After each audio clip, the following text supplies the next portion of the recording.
So I'll give it a couple more minutes and then I'll introduce Dr. Kahlenberg.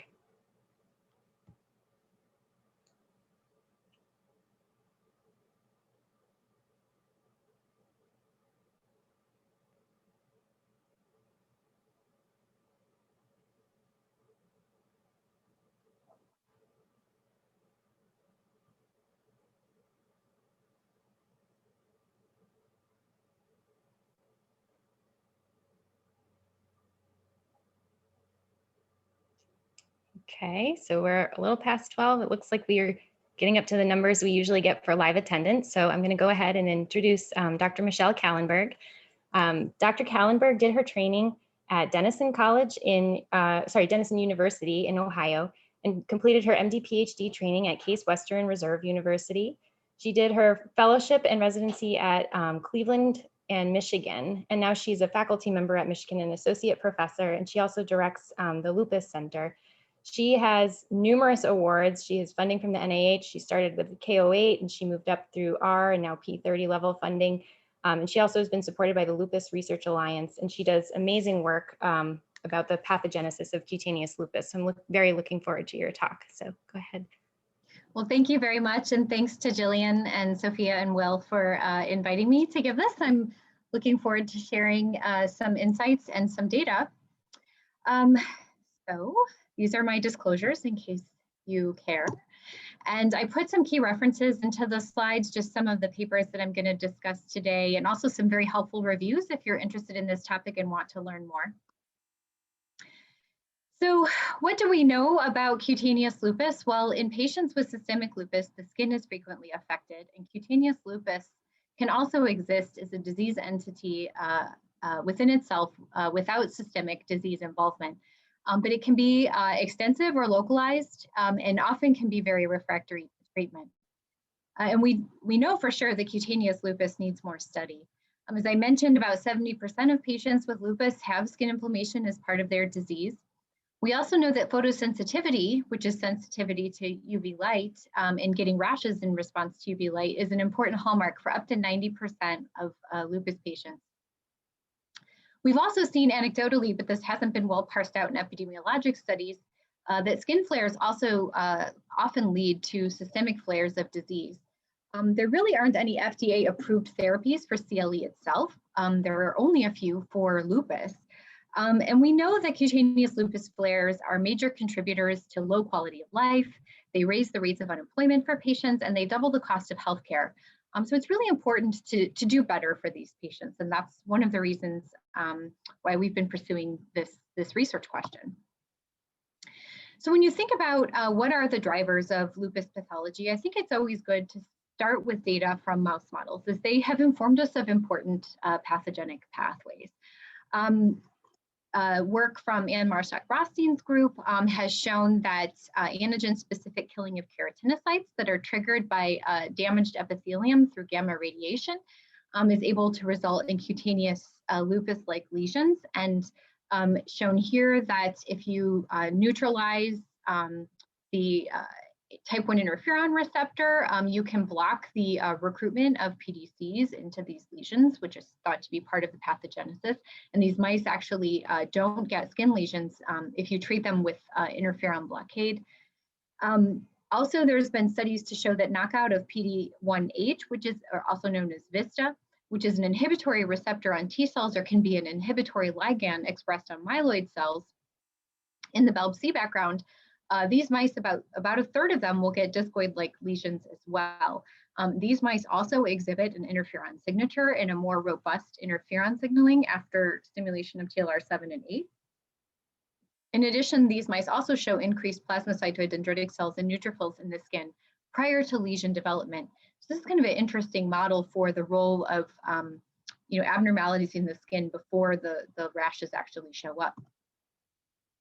And this is some histology from this mouse showing a thickened epidermis as well as some mild interface changes.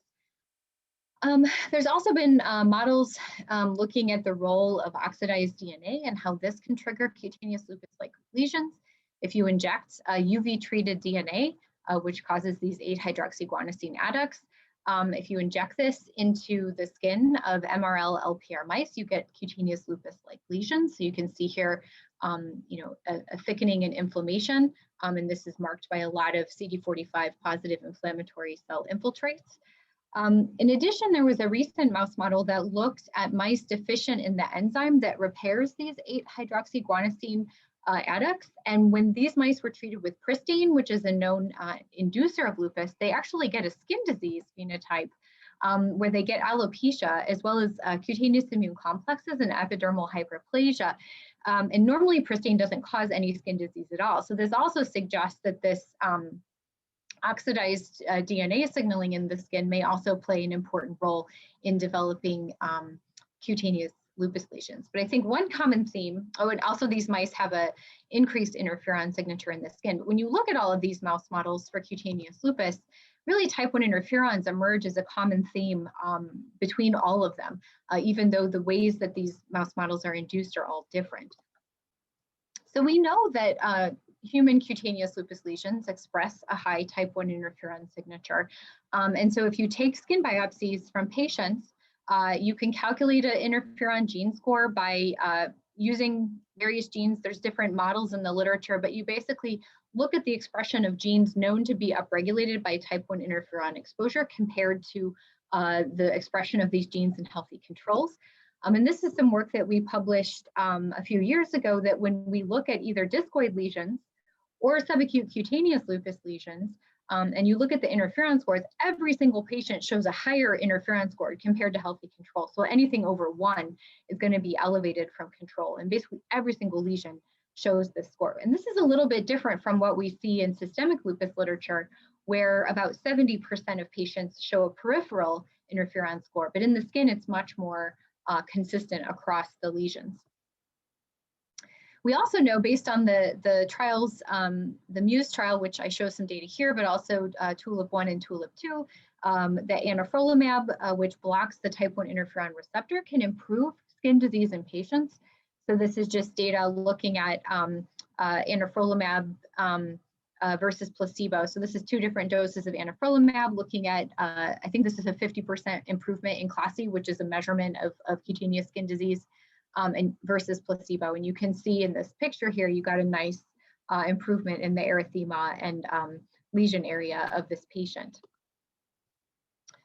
So the other piece of this, besides the interferons, is that there seems to be a connection between what's happening in the skin and the systemic inflammation. So this is some really old data looking at lupus, different types of lupus-prone mice that were exposed to a very large dose of UV light, 500 millijoules per centimeter squared, and they looked at survival of these mice. And what they saw was that in the mice that overexpressed an extra copy of TLR7, that these mice really had a decline in survival after UV exposure. And what they showed was that you could detect more glomerular inflammation in these mice. And this is an evidence of a crescent formation here in one of the gloms. And also, we had published a paper that even just simple disruption of the epidermis by tape stripping, which also causes an epithelial injury, was sufficient to accelerate lupus nephritis development in the NZM2328 mice. So you can see here, using the same type of survival curve, that when we tape stripped the NZM mouse, we could get a much faster induction of proteinuria than what we see with their normal development of kidney disease, which takes usually about 30 to 35 weeks to develop. And this also was associated with increased immune complexes in the kidney. So it seems that there is this connection between cutaneous and systemic inflammation, and whether this and what mediators between this connection play a role in cutaneous flares leading to systemic flares, I think still needs to be parsed out. So we have been focused on the keratinocytes and the epidermis in lupus for a couple of reasons. One is keratinocytes really are poised to communicate. So this is from a recent review that we did in conjunction with Johanka Johnson, using some of the data from our longitudinal TIP cohort, where many healthy control keratinocytes were treated with different cytokines as listed below, and just looking at the inflammatory responses that are produced by these keratinocytes by RNA-seq after stimulation with these different cytokines. And you can see that there's a wide variety of different chemokines and cytokines produced by keratinocytes because they're really prepared to sort of rev up the immune system in response to, injury, microbial stimulation, viral infection. So they really have a large repertoire of response and can sound the alarm for the immune system in many ways.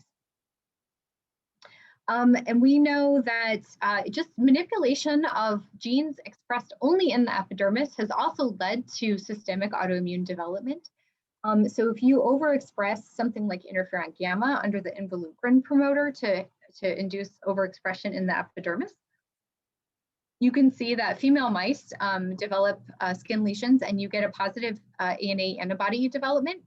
And you can get a rise in double-stranded DNA antibody titers. So here's the transgenic males and females. Females a little higher than males, similar to what we see in lupus.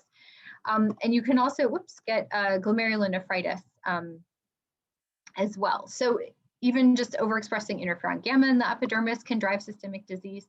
And another example of this is the overexpression of a transcription factor called VGLL3, which my collaborator Johanka Johnson had identified seems to be a regulator of female biased immune response. And when you overexpress VGLL3 in the epidermis of Black 6 mice, you get a really convincing discoid-like lesion. So this is what the mice look like. No shaving here. This is just how it develops on their shoulders and back and face and ears. You also get some scaling on the tail, and you can see the tomato red staining from the transgenic VGL3 in the skin tissue of the mice. You get a thickening of the epidermis, you get some apoptotic keratinocytes, you get an interface change here at the dermal epidermal junction. You also get increased apoptosis as marked by tunnel staining in the lesions, which we know you also see in cutaneous lupus lesions. These mice also get a positive ANA, so this is what the NZM 2328 ANA staining looks like, and you can see that the VGL3 mice get a very similar nuclear pattern to their staining. And you also get immune complexes in the kidney of these mice. Unfortunately, these mice die pretty quickly after the onset of skin disease, so we weren't able to really fully examine the onset of nephritis, but that's something we're working with on inducible models now. And when we look at the change in expression of the VGL3 mice skin lesions compared to lupus, skin lupus, either discoid or subacute, there's a really strong overlap between the gene changes that are seen in the VGL3 mice versus the cutaneous lupus lesions in human. Again, suggesting this really is a pretty good model of discoid.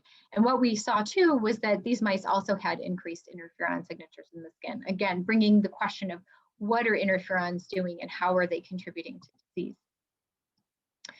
So I think one of the really interesting sort of developments in the dogma of cutaneous lupus in the last 5 years or so has been the discovery that the epidermis itself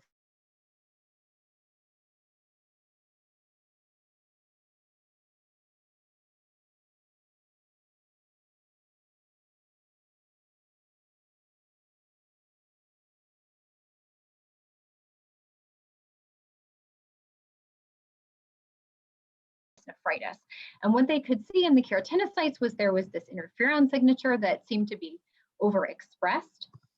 We had also published around the same time similar data looking at non-lesional keratinocytes taken from lupus patients. They didn't have to have nephritis. This was just any lupus patient. And you can see there was active STAT1 and STAT2 in these in the non-lesional keratinocytes, as well as an overexpression of a type 1 interferon called interferon kappa. Interferon kappa was also made by non-lesional keratinocytes to a greater extent with either peptidoglycan or with UV light stimulation in culture. And this is recent data from Ed Vital's group that was just published in December in Nature Communications, where they looked at non-lesional lupus skin in vivo UV light exposure. It's a little hard to see on these slides, but they used RNAscope to look for interferon kappa expression, and you could see a much greater increase of interferon kappa expression in the lupus patients versus the healthy controls. So again, confirming what we had found in vitro, that in vivo, in fact, interferon kappa is also upregulated to a higher level in the skin of lupus patients, even in the absence of lesions.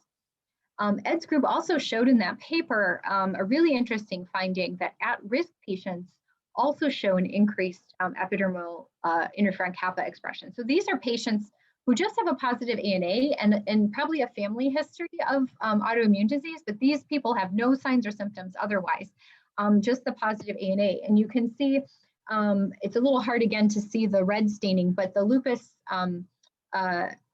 non-lesional skin has more interferon kappa staining. The healthy control. This is graphed over here. You can see in the skin of at-risk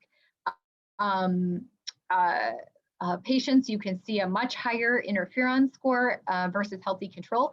And in the skin, this is much more noticeable than in the blood, where there is a slight increase, but it's not to the same extent as the skin. In lupus patients, again, then you also see this much more robust increase in interferon scores in the non-lesional skin of lupus patients. And here's just looking at MXA expression, which is a interferon regulated gene. Again, you see this gradient, really not much expression in healthy control skin, but at-risk patients who just have a positive ANA, again, have a much higher level of MXA expression. And then once you have lupus, the non-lesional skin has an even greater interferon signature. So again, the non-lesional skin is abnormal, and this might even start before the diagnosis of lupus itself. We've been doing some single cell RNA sequencing work, and we see a very similar thing. So this is just looking at two clusters, either the basal keratinocyte cluster or the spinous keratinocyte cluster, and you can see healthy controls are in pink, non-lesional skin is in green, and then the paired lesional skin from the same patients are in blue. And what we can see is that there is a cluster where there's a strong upregulation of interferon-stimulated genes. And you can see that this is in lesional and non-lesional basal keratinocytes. We also see in the spinous layer, there's also a strong cluster of interferon and S100 gene upregulation. But in the spinous layer, we see this more in the lesional and less so, although there is some in the non-lesional keratinocyte cluster. So again, our single cell data is replicating what has been found through other methodologies, that you do in fact see a rise in interferon signature in the keratinocytes of patients in both lesional and non-lesional skin. Besides overproduction of interferons, we also know that there is increased interferon responses in non-lesional lupus keratinocytes, and we published a paper back in 2019 where we looked at just comparing different types of interferons, either alpha, interferon beta, or interferon gamma, to either healthy control or lupus keratinocytes, and these were sex and age matched keratinocyte cultures. And we just subjected them to RNA-seq. And you can see on the Manhattan plot, there's like this robust increase in overall expression level of genes that were turned on by any of the interferons that were noted. And in fact, we identified about 100 interferon-sensitive genes that were skewed in the lupus keratinocytes. And you can read what those genes are if you're interested in the paper, the citations here. So, besides the epidermis, there are likely non-epidermal sources of type 1 interferons in lupus skin. Certainly, plasmacytoid dendritic cells have been proposed as another factor. Certainly, they are known to produce type 1 interferons in response to things that would be in the skin, like immune complexes that can activate TLRs. And they have been shown to be present in the skin after UV exposure to a greater extent. There was some work out of some German labs in the early 2000s, which did UV testing and then stained for PDCs before and after, and you could see more PDCs in the lupus patient skin after UV exposure. And there's also been some early phase trials looking at blockade of plasmacytoid dendritic cell activation that seems to lower interferon signature in lesional skin and may benefit overall cutaneous disease activity. I think phase 3 trials are ongoing. But recently there's been some work, Vital's work has shown that at least some of the PDCs, if not all, in lupus patients actually have more of an exhausted phenotype. And he just had a second publication in the Journal of Immunology that just is in press right now, which shows that actually TNF exposure can actually block the production of interferons and PDCs and might promote maturation to more of an antigen-presenting phenotype. So again, how much the PDCs are actually contributing to the interferon signature in the skin versus the epidermis. And my guess is that it's probably working in sort of a vicious cycle. One stimulates the other and then vice versa. And so it may be that the ultimate strategy will be that we have to think about multiple sources of interferon targeting, or using something global like anifrolumab if we really want to turn off interferon signaling in the skin of patients. Also, monocytes are known, at least in mice, especially after UV. These inflammatory monocyte populations have also been identified as important producers of type 1 interferon after UV exposure. And I forgot to list neutrophils on here, but obviously there's been a lot of work in lupus as well that neutrophils can make interferons, especially low density granulocyte. Mariana Kaplan's group has shown this quite nicely, that they also are a source of type 1 interferons, and Virginia Pasquale's group has shown in pediatric lupus, especially these neutrophilic signatures are also associated with higher type 1 interferons. So many other cells involved in this type 1 interferon response, and we're still trying to parse out which is the most important or whether they're all equal. And I think that is to be determined. So we know that interferons are high in cutaneous lupus and in non-lesional lupus skin. But what does this actually mean in terms of risk for developing skin disease? So one thing we know, and Virginia Pasquale had done previous work where she had shown that interferons can sort of prime dendritic cells for antigen presentation and activation. This is data from one of our papers where we took either healthy control or lupus keratinocytes and treated them with UV, and then harvested the supernatants from the keratinocyte cultures and put them on dendritic cell cultures. And what we could see was that the healthy control are in black and the lupus are in pink, is that if we added the extracellular media from these UV treated keratinocytes, that we got upregulation of CD80 expression in the dendritic cells. And this was much better from the lupus cultures than from healthy control. And if we added baricitinib to the dendritic cells before we added the supernatants from the keratinocytes, we could block this activation of the dendritic cells. Again, suggesting this is happening in an interferon-dependent pathway, as baricitinib blocks the JAK1 signaling on the interferon receptor. The same was true for induction of interferon response within the dendritic cell population. The lupus keratinocytes were a little better than the healthy controls in terms of upregulating this interferon response, and this could be blocked by pre-incubating the dendritic cells with baricitinib again. So we think that the interferons in the skin are probably playing a role in dendritic cell activation. We also know that interferons may be modulating the microbiome in lupus. And so there's been some recent really nice data looking at how diverse and extensive the microbiome is, and it gets deep into the skin. It doesn't just sit on the top of the skin. You find that these microbiome components are invading the epidermis. They're found deep in the hair follicle. You can find them in the dermis, even in the subcutaneous fat tissue. So, so really when we think about the skin microbiome, we have to think about the microbiome within the skin and sort of how does the microbiome get that deep, you know, does it stimulate a pathogenic response or not, are some of the important questions when it relates to how this might be influencing lupus. So one of the things we had noticed, I decided to have a fellow do a project where she just went and swabbed the noses and the chest, the anterior chest, as well as any cutaneous lupus lesions that she could find in patients. And we did several methods, including plating on special Staph aureus growth promoting media, as well as PCR analysis, where we looked at colonization by Staph aureus. And this work was done by Sarisha Sirabushanam in my lab, a great postdoc that's been working with me for a few years.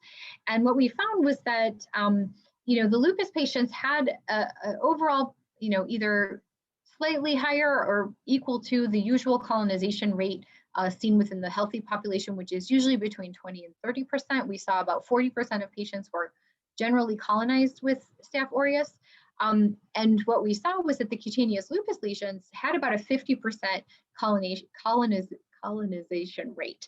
And this was actually replicated in a second study by an outside group where they had looked at looking at dermatomyositis versus cutaneous lupus, and they had seen also that cutaneous lupus lesions had a high rate of Staph aureus colonization. Interestingly, when we looked at our microarray data from our cutaneous lupus lesions, we saw that some of the important barrier genes like filigrin and loricrin and elastin were all downregulated when the cells were treated with type 1 interferons.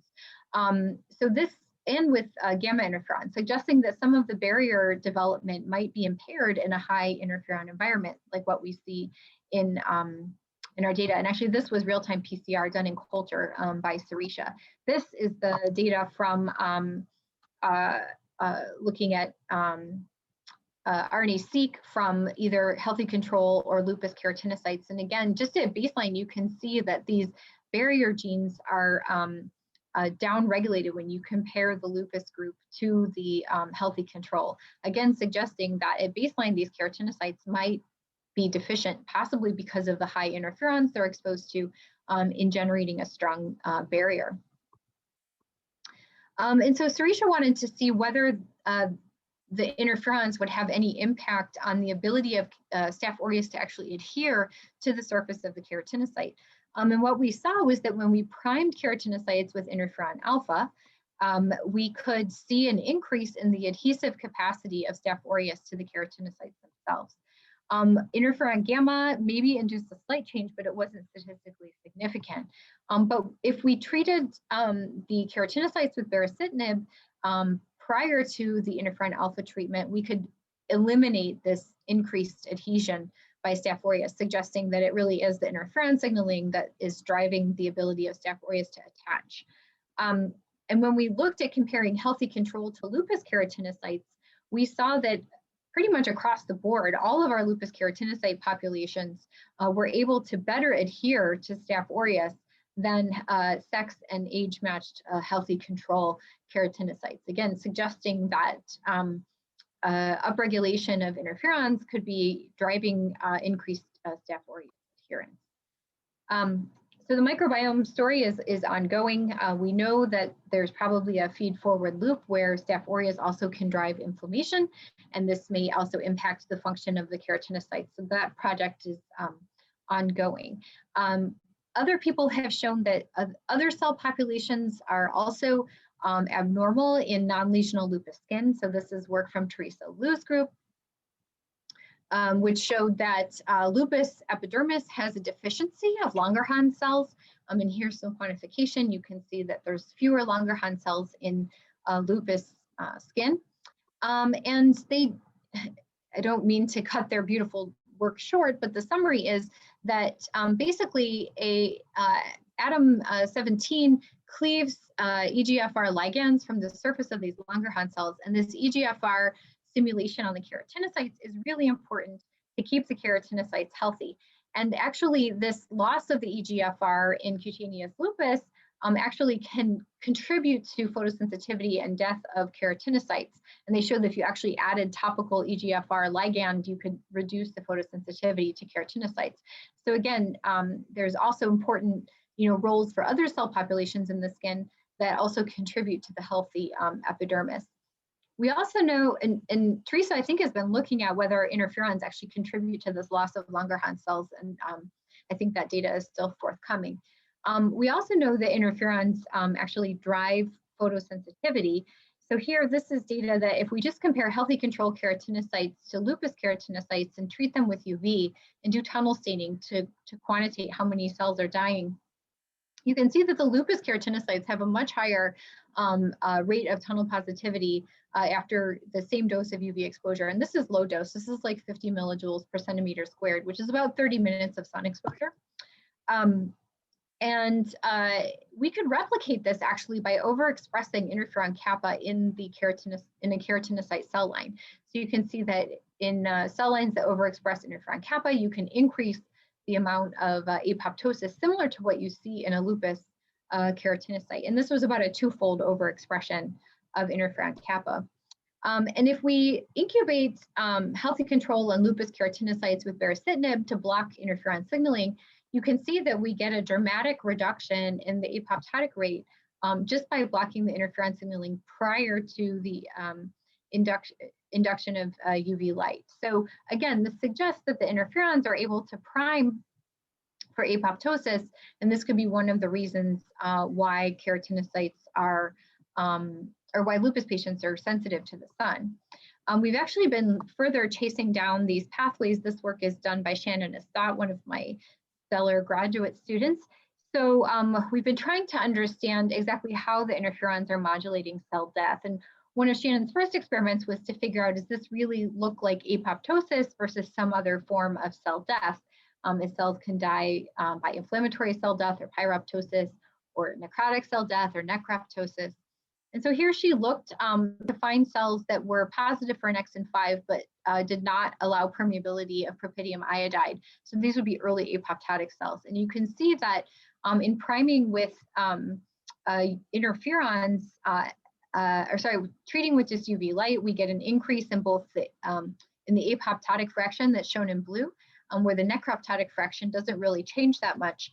But when we prime with interferon first and then treat with UV light, we can see that there's a much greater rate of this apoptotic fraction after UV exposure.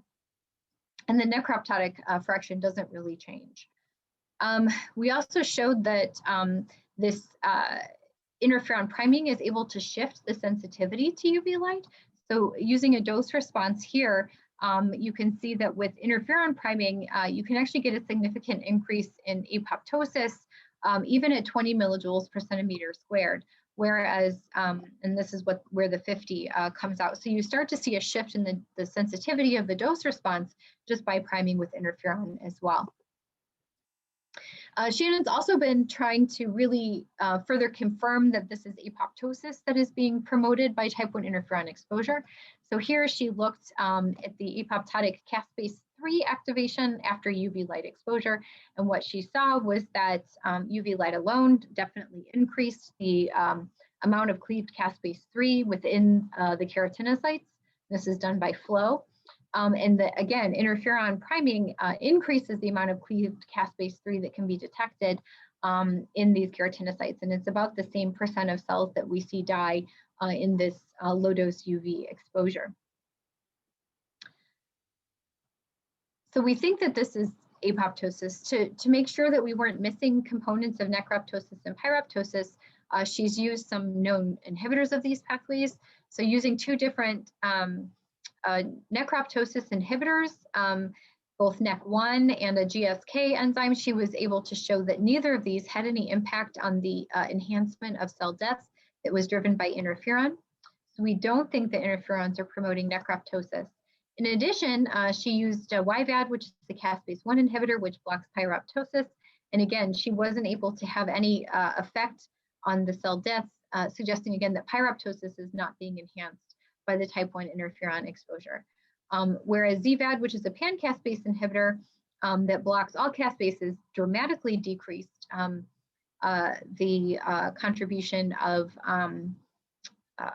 interferon to priming for apoptosis. So again, we think that that's what's going on. She's done some other work, and we think this is going to be a caspase-8 dependent pathway.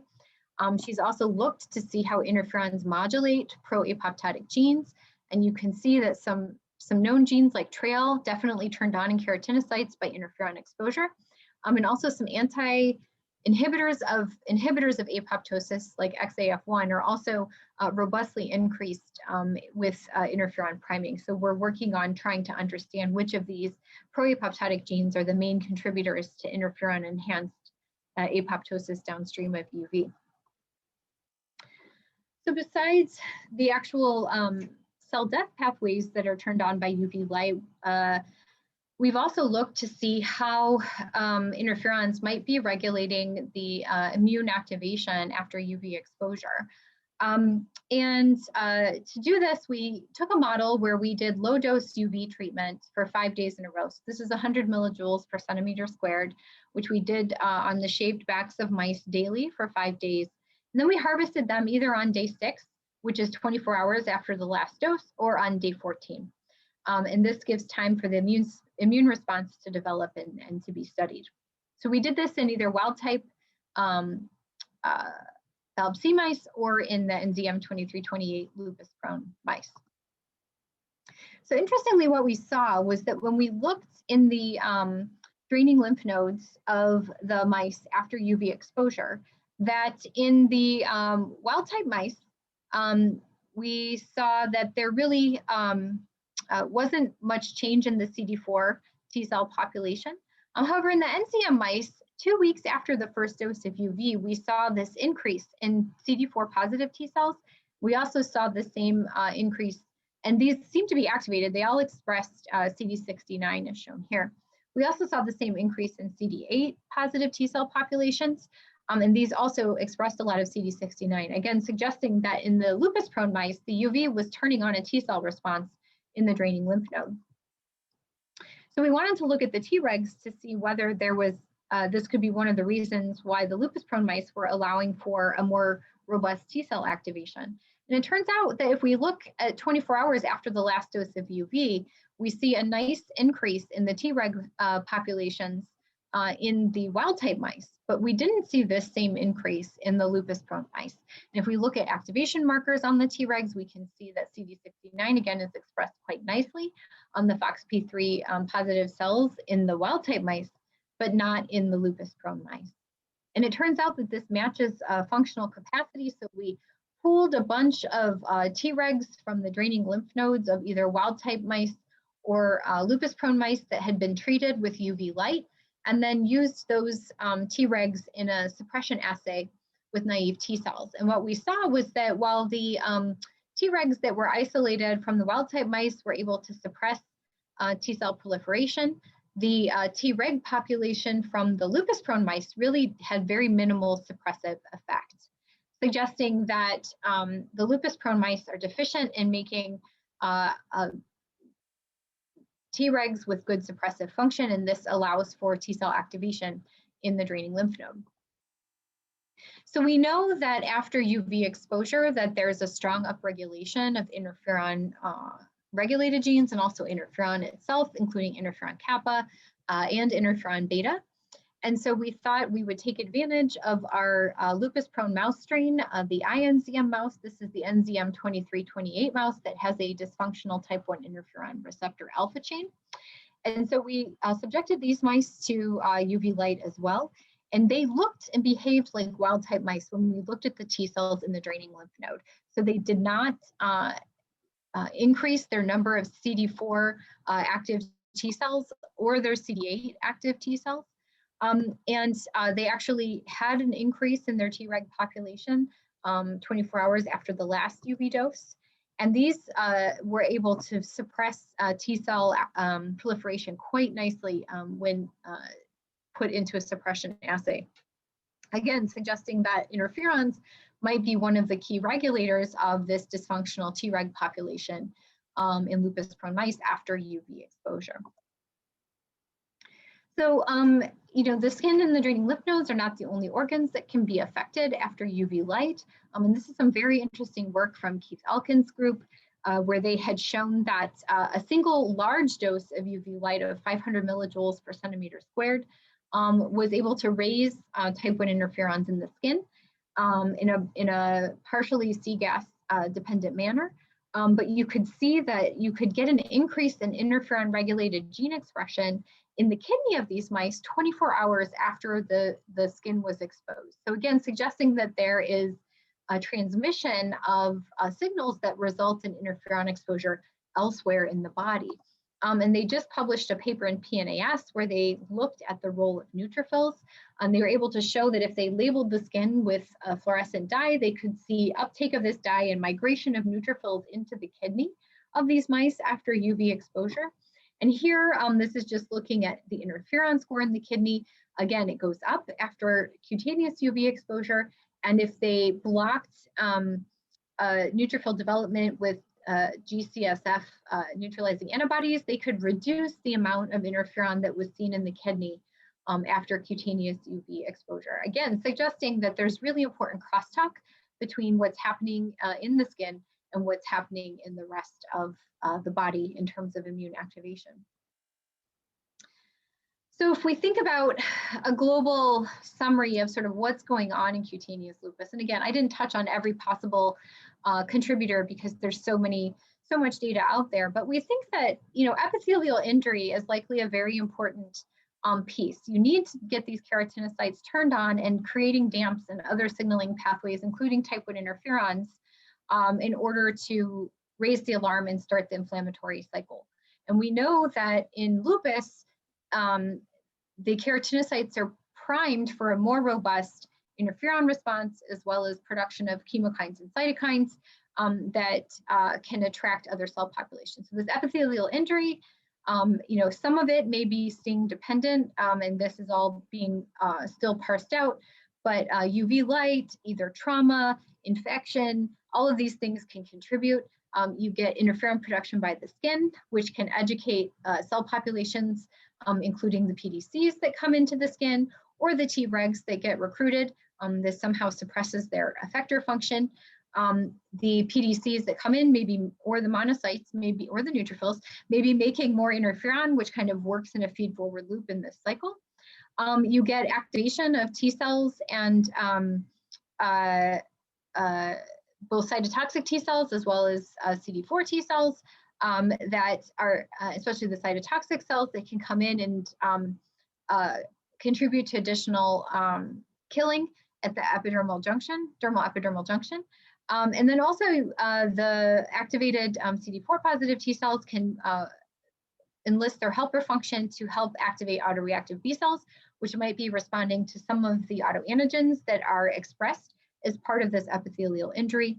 These can differentiate and produce antibodies, which can contribute to immune complex deposition, which can stimulate the PDCs that are there. Also, complement can bind to these immune complexes and possibly contribute to additional epithelial injury. So again, once the cycle gets going, there's all sorts of contributors that lean in and contribute to inflammation. And it might be easier to prevent the development of skin disease by doing something like blocking interferon signaling, which seems to be as one of the upstream regulators of this whole process. Is once the cat's out of the bag and you have these multitude of inflammatory contributors, treating cutaneous lupus might be a little more difficult with just a single target because of all of the contributors that get pulled into this process. So where is skin research in lupus going? I think right now there's a big push to define the cell populations in the skin of lupus patients, either with blister models or with single cell RNA sequencing from biopsies. I think there's more study that needs to occur into the microbiome of the skin and how it can influence disease. I think we're trying to understand more about the stromal immunologic interactions that occur and sort of what is the role of the stroma being abnormal and sort of priming for inflammation, and how does that communicate with the immune cell populations in lupus. And then also there's really interesting data about the role of neural networks and how they can modulate skin inflammation. So I think this is really an area that hasn't been well researched in lupus, but I think given some of the data about priming for IL-17 responses and other things, I think this should be something that should be further investigated as well. So just to summarize my talk, I think the skin is an active player in innate immune responses in cutaneous lupus. And really what I want people to take home from this is that the normal skin in lupus patients is not normal. It's interferon rich, it has a reduced barrier function, and these changes can contribute to photosensitivity, immune cell activation, repression of T regulatory populations, and really to make a direct link to the systemic immune activation. There's obviously work that's starting to do that with connection of neutrophil circuits, et cetera. But I think more work needs to be done to really understand how we can intervene and prevent the skin from triggering systemic disease. I think the ongoing work in the cellular composition of lupus skin, the microbiome dysregulation, the neuronal regulation, as I said, and immune crosstalks, these are all really important and exciting avenues for further research. So with that, I'll say thanks. I highlighted here in bold all of the contributors to the work that I showed from our group today. I really want to thank my collaborators, Johan and Alex, Celine and Fei Yang, all who have helped a ton with the bioinformatics, and Johan and I collaborate on a lot of our projects in cutaneous autoimmunity. and he helps me to direct our Taubman Institute funded longitudinal cohort. I'd like to thank all the funders, and I will be happy to answer any questions. I left a little time for that, so that's it. Perfect. Thank you so much. I was trying to keep up with you live tweeting. There's so much information. You've done so much work. It's amazing. So we have a few questions from the audience. Great. First question is from Jenna. She asks, do you know which cell type is specifically important for producing the interferon gamma that drives pathogenesis? So that's an interesting question, and I think we're still parsing that out. I think the logical ones would be either T cell populations or macrophages, both which we know are in the skin. The bummer of single cell data, and I don't know if Jillian, you have any better luck with your blister models, is that because some of the interferons are made at low transcript levels, you don't always capture the interferon gene itself. So I was hoping we'd be able to say, oh, this is the one making this, but you don't really capture it that well on single cell. So it's still being worked out. I think things like tissue cytoph, where we can stain and look at intracellular staining of these different populations now that they're being defined, I think would be one way to get at that question. The other thing I'll put out there is there was a study looking at interferon gamma antibody use, and it didn't change the classy or disease activity at all. So if they treated these patients with the interferon gamma antibody, they could lower the interferon gamma gene signature, but it didn't change the lupus activity. So I think the pharmaceutical interest in using gamma targeting therapies is kind of paused at the moment, at least for the skin. Yeah. And I guess the follow-up question for me on that is like, why? It doesn't really make sense to me, because I agree, like we saw like interferon gamma more so in discoid than the other subtypes, but then it's like, if you block it, it doesn't really do anything. So yeah, I mean, you wonder like whether the T cells being there are a bystander effect, and you know, how much of the active lesional changes are because that gamma is there, or is the gamma just there because these T cells are being pulled in, and maybe there's other things that those T cells are doing that are more important. So I think, you know, what I try to, when I talk with companies, like I always tell them, I'm like, whatever trial you do, you need to biopsy patients so that we can understand the science, because if your drug flops, we want to know why, you know, and if it works, then that helps us figure out what got better. So I think, you know, this is something we're interested in our lab, and the LRA is helping us fund one study where we start to look at patients pre and post drug, what changes, what gets better when you treat patients, and those that respond, like what got better, and those that didn't respond, like what didn't get better. So I think we need to keep studying and you know, thanking our patients so much for letting us have some skin to get at those questions. yeah, awesome. Just really quickly, if I could also, while we're on interferons, and we'll get to the other questions, I've always been intrigued by interferon kappa, and is the thought that that's sort of just more type 1 interferon, or is it serving some distinct role? And then I'm curious about receptor expression outside the skin, if that's known. Sure. So Kappa uses the same type 1 interferon receptor as beta and alpha, so it's going to be sort of ubiquitous. Kappa has been a little hard to study. Getting it as an overexpressed protein is really difficult. Its conformation is most similar to beta. So the thought is that it probably binds in the receptor in a more vigorous way. So beta tends to have a really long time that it holds on to the receptor, and Kappa is thought to probably signal that way. But to do this study where you just treat cells with Kappa and look at how it affects their signaling, we finally found a way to make it in yeast, we think, but we haven't tested the Kappa yet to see if it's pure and it doesn't have anything else in it.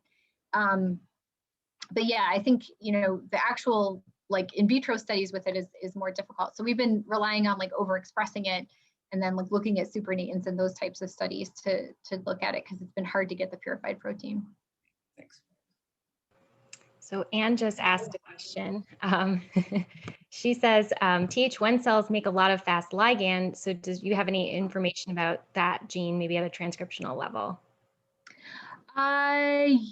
We do. I can look off the top of my head. I don't want to tell you one way or the other.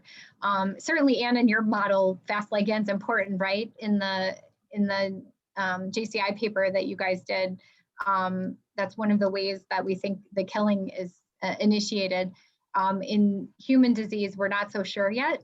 You know, we certainly know that the keratinocytes are dying at the dermal-epidermal junction, but whether that's, you know, immune complex mediated, whether that's from, T cell killing, whether it's from just apoptosis from too much interferon and other things, like we don't know yet, but certainly it could very well be that Fas ligand is involved. All right, now we have two questions from Rayuveda. Hopefully I said your name correctly. Which factors other than UV exposure sensitize non-lesional keratinocytes that have the interferon signature? And is there a serum biomarker that can help define the patients with CLE who would be most likely to develop SLE? Those are great questions. So the first question, so we know that the interferon is kind of there. So we don't know what starts the process. And that's a really important thing that we don't know yet, like why the interferon kappa is high, whether this is related to genetic polymorphisms. There was one paper that identified kappa as a risk variant, possibly in Asian populations for cutaneous lupus, but we know that it's sort of just expressed at baseline. So whether this is viral exposure, certainly could be. Poly-IC is a really good trigger of kappa, and that might start a loop. My personal hypothesis is that once the loop started, then it just keeps going. So there's some regulatory mechanism that either isn't shutting it off or something that's constantly driving it. But we know interferons beget interferons. The more interferon you have, the more interferon you have. And so once that cat's out of the bag, we have an idea of one of the regulators of the loop kick. And we're hoping to get that paper out in the next couple of weeks. But we just got some really great data back that shows that we know at least one of the key regulators for starting the kappa cycle. So stay tuned. We might have more info on that soon. The second question, in terms of serum biomarker for progression to systemic disease, there has been data that looked at interferon signatures. So Vicki Worth did this work where she compared interferon signatures in cutaneous lupus patients. And you can see that the interferon signature peripherally correlates with skin disease. But I don't think anyone's linked the interferon signature as a risk factor for progression.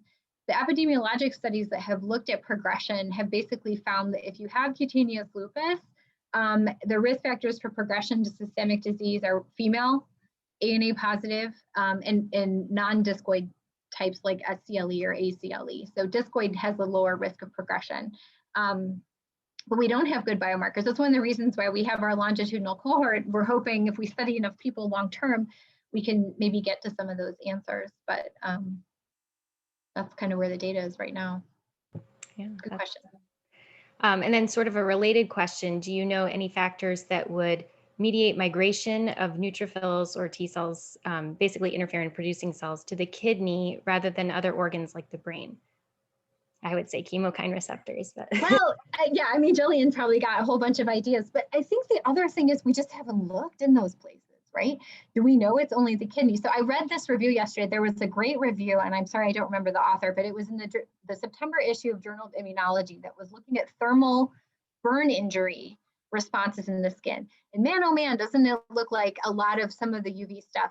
So one of the things I sort of worry about with the Elkin group, and Keith, I love you, I don't mean this any offense, but they use a really large dose of UV in those studies. So they give 500 millijoules per centimeter squared, which is really kind of cooking the mice. That's a lot of UV. So whether that UV is really mimicking what we see with low dose sensitivity like we get in lupus patients, or whether that's mimicking a thermal burn response, because we know in thermal injury, it depends on body surface area, but if you burn enough of a mouse, for example, they have neutrophils in the lung, in the liver. You see inflammation systemically because of that like massive epidermal inflammation. And so I think one of the things that will need to be parsed out, and we're trying to replicate some of the Elkin data in lupus prone versus wild type mice to see how much injury do you need, and maybe in the lupus prone mice they are more prone to having some of these cycles set up, maybe because of chemokines that the keratinocytes are making with lower doses, and so you don't get the big inflammatory response, but you can still set up the cycle with less stimulation. Sort of how I think about it. But I think but read that review, you'll read it and you're like, oh, I know all these guys. It's like STING, it's RAGE receptors, it's TLRs, inflammasome, like it's all the same kind of stuff that we see, like in the Elkin paper, IL-1 and, IL-6 and all those things. So I think that's one of the things that the field needs to be careful about is if we're studying photosensitivity, like a massive dose of UV light might not be the same thing as, you know, somebody getting a rash after being in the sun for 5 or 10 minutes. So. Excellent point. Yeah. Anne asks, which stromal populations in the skin are UV sensitive, and can it penetrate deep enough to affect the endothelium? So we just got our first little bit of data on this. So I think it can. So I have to say, like, for a long time, I didn't think it would be a relevant question to look at the deeper cell populations because, you know, supposedly, especially UVB is supposed to stop at the basal epidermis. But we just got back our first data looking at photosensitivity testing and doing single cell on minimal erythematosus biopsy sites. And these are just in healthy controls, but we see differentially expressed genes in the endothelial cells, in the fibroblasts. So it's getting into at least some of the superficial dermis. We've only kind of superficially just looked at differentially expressed genes so far because we're waiting for more samples for our research to reopen so we can get some more samples to do like a full analysis. But you definitely see changes. You know, and the endothelial cells are, you know, some of those blood vessels are superficial. So how deep it goes, I don't think we know yet, but we've saved biopsy specimens so we can stain for genes that we see changing. We'll be able to get the structural information then once we finish that study. But COVID is cramping our style. Yeah. One person is saying that they think that they read a study of families, like incidence of SLE in families, and that increased type 1 interferon represented a genetic risk for SLE. So I guess that may have been pertinent to the previous discussion. Yeah, a lot of the known GWAS hits in lupus are interferon signaling genes, right? IRF7, IRF5. You know, lots of stuff involved in the TLR7 pathway. There's different RNases and DNases that would probably promote STING signaling. So lots of genetic risk factors prime for interferon response. And so, you know, it may be that you just have somebody with the right combination of polymorphisms that, you know, pushes them over the edge with the wrong stimulation. And, you know, I tell my patients this all the time, right? Like, it's probably a combination of genes and bad luck. Like, you just happen to like get exposed or have a virus or something that just tipped you over the edge, and your genetic makeup kind of just let that cat out of the bag. So, you know, it would be nice if we had a sexier answer than it's probably a mix of things. but yeah, I mean, you're right. Like there's definite increase. I mean, and our data suggests too, like, it's not just about making it, but the responses are exaggerated. And so it's probably, you know, things involved on both sides of the scale that end up tipping things over. Yeah, I completely agree. I think it'd be great if we could figure out the break for the feedback loop. I mean, I think that would be pertinent to so many autoimmune diseases, you know, that have the signature. Yeah, I think, you know, if or when anifrolumab gets approved, I think that will be a really useful tool actually for us to study patients who are going on that kind of drug, because we don't understand what's going to happen when you interrupt the interferon cycle. There may still be things going on, right? Only 50 to 60% of the patients in the anifrolumab trial had more than 50% improvement in their skin, right? So it definitely makes them better, but it doesn't fix them. And so what are the things left? You know, the interferon scores definitely go down in those patients. So the drug's working to do what it's supposed to, but sort of what the residual cycles are, and whether it's gamma that got turned on or interferon lambda, which we don't understand very well. And I know you guys over at Massachusetts are looking at. So I think there's like many, you know, things that remain to be studied. And I think having patients who are getting, it's a little bit of a, you know, in vivo study where we can take patients who are getting put on a drug that we know is blocking something very important, and then learn from there. So hopefully we'll keep getting funding. Yeah, that's excellent. Well, I think you've answered all the questions, and we're right at 1 o'clock. So thank you so much. That was a great talk. I really loved it. And everybody who's watching, please stay tuned for next month. I believe we have 2 speakers next month, right, Bill? Yes. Yeah, awesome. Okay, well, thank you. Take care, everyone. Stay safe. Thank you. Thank you for inviting me. Be well.